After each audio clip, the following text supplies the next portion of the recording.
Bismillahirrahmanirrahim. Assalamualaikum warahmatullahi wabarakatuh. Perkenalkan, nama saya Andebi Kumarul dari kelas IP 4D, Fakultas Ilmu Sosial dan Ilmu Politik, jurusan Ilmu Pemerintahan. Baiklah, di sini saya akan sedikit menjelaskan tentang apa itu electronic government dan dasar-dasar dari electronic government. Jika mengacu pada Wikipedia, e-government berasal dari bahasa Inggris, electronic government. Istilah e-government bisa juga di sistem pemerintahan online, e-gov digital government atau pemerintahan transformasi. E-gov government adalah suatu upaya dari pemerintahan dalam mengembangkan penyelenggaraan pelayanan pemerintahan yang berbasis elektronik dengan manfaat teknologi informasi. E-government mencakup berbagai hal yang berurusan dengan pemerintah. Dengan adanya layanan ini diharapkan pelayanan terhadap masyarakat bisa lebih optimal lagi. Untuk aplikasinya, e-gov bisa digunakan untuk legislatif, yudikatif, dan juga administratif. Dalam prakteknya sekarang ini ditemukan ada 4 model e-government yang ada di Indonesia. Pertama, government to citizen atau government to customer atau G2C. Government to citizen atau customer adalah penyampaian informasi pelayanan publik oleh pemerintah kepada masyarakat dengan menggunakan teknologi informasi. G2C memungkinkan masyarakat untuk bertukar informasi dan melakukan komunikasi antara masyarakat dengan pemerintah. G2C ini memiliki tujuan agar lebih mendekatkan diri kepada semua lapisan masyarakat, dan saat ini G2C paling banyak ditemui. Kedua, government to employment atau G2E.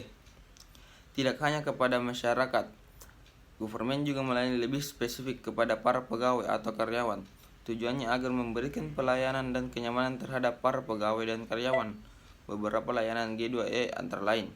Pertama itu BPJS Kesehatan. Aplikasi BPJS Kesehatan ini menjadi asuransi yang dimiliki oleh setiap pekerja di Indonesia. Setiap bulan anggota diminta di iuran nominal tertentu. Tujuannya jika ada pegawai atau karyawan sakit sudah tidak perlu lagi membayar rumah sakit.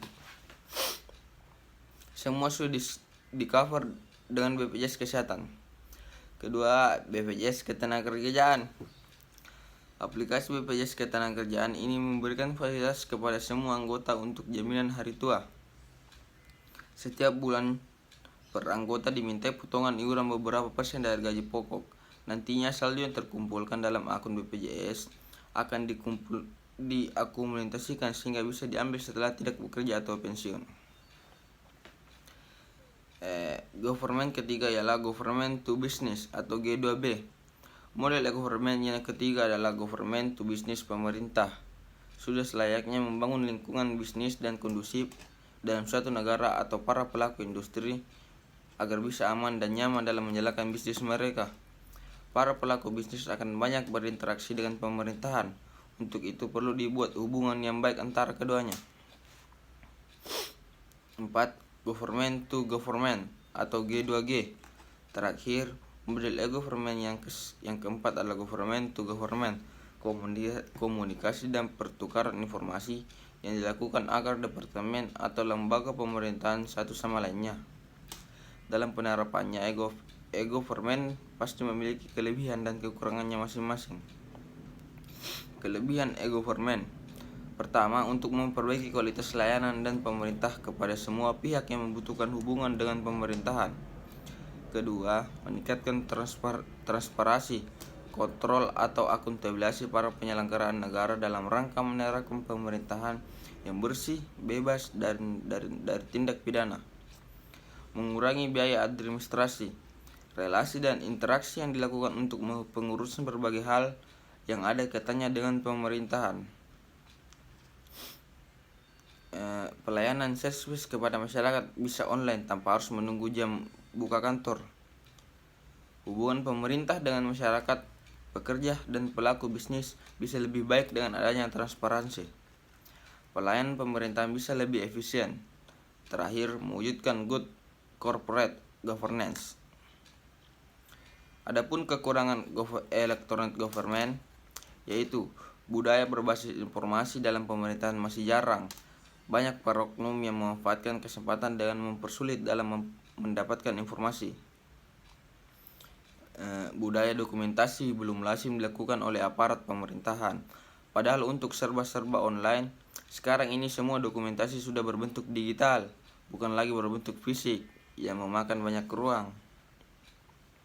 Kurangnya sumber daya manusia juga yang handal dalam pemerintahan, sehingga pengguna teknologi informasi kurang maksimal.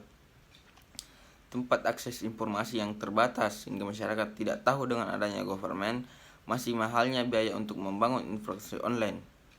Nah, sedikit yang bisa saya sampaikan tentang apa itu dasar-dasar electronic government.